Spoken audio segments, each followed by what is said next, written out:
baie mense wat dink Christendom is ook maar net nog 'n godsdienst, maar dis nie waar nie. Christendom is 'n verhouding met God deur geloof in Jesus Christus.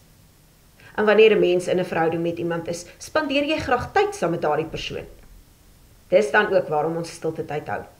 Dis 'n tyd waar ons die wêreld en alles wat ons aandag en gedagtes gewoonlik besig hou, een kant toeskuif, sodat ons net op Jesus kan fokus om hom beter te leer ken, 'n dieper verhouding met hom te vorm en meer soos hy te word. Daar is sommer heelwat dinge wat jy gedurende jou stilte tyd kan doen, maar vandag gaan ons net gesels oor 3. Lees jou Bybel. In die eerste plek is dit baie belangrik om jou Bybel te lees wanneer jy stilte tyd hou. Die Bybel is immers God se woord waardeur hy met ons praat. Daar's baie maniere waarop jy die Bybel kan lees. Jy kan dit deurlees deur eenvoudig voor te begin en elke dag 'n hoofstuk te lees tot jy die Bybel deurgelees het.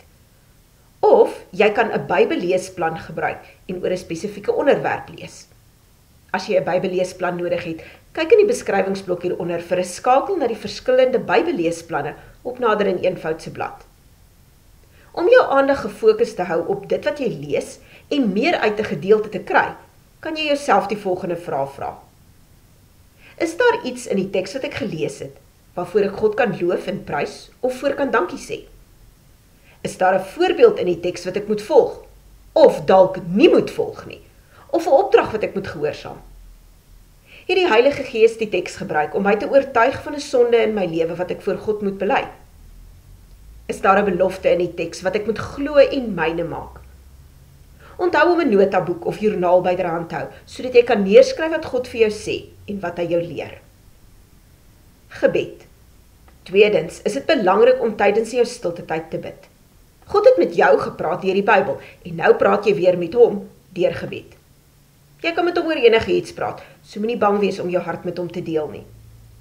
Begin deur hom te loof en prys vir wie hy is en sê vir hom dankie vir alles wat hy vir jou doen en vir jou gee. As die Heilige Gees jou gewys het dat daar iets is wat jy verkeerd gedoen het, bely dit teenoor God en aanvaar in geloof sy vergifnis vir jou sonde. Bid vir jou eie behoeftes en vra God se hulp met dinge waarmee jy sukkel. Onthou ook om vir ander mense se behoeftes en probleme te bid. As jy sukkel met gebed, kyk in die beskrywingsblok hieronder of in die e-kaarte hierbo vir skakels na video's wat jou met jou gebedslewe kan help.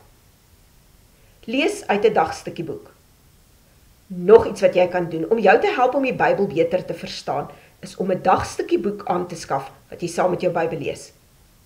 Hierdie tipe boeke fokus gewoonlik op 1 of 2 verse. Dis dus 'n goeie idee om die hele hoofstuk waaruit die verse kom in jou Bybel te lees.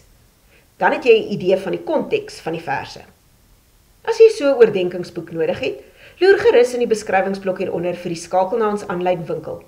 Daar is 3 oordenkingsboeke wat in PDF formaat is, sodat jy dit sommer op jou foon kan aflaai en daar lees.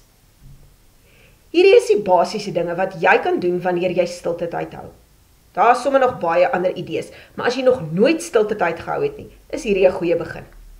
So, sit sommer vandag nog tyd op sy om aan jou verhouding met God te werk, deur jou Bybel te lees en te bid. Leer God beter ken, vorm 'n dieper verhouding met hom, en laat die Heilige Gees toe om jou te verander, sodat jy meer soos Jesus word.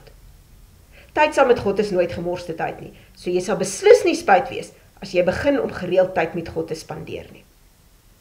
As hierdie boodskap vandag vir jou iets beteken het, deel dit dan met iemand anders.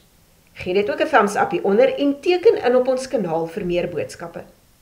Baie seën vir jou en mag jou tyd met God vir jou baie geseënd wees en jou elke dag nader aan hom bring.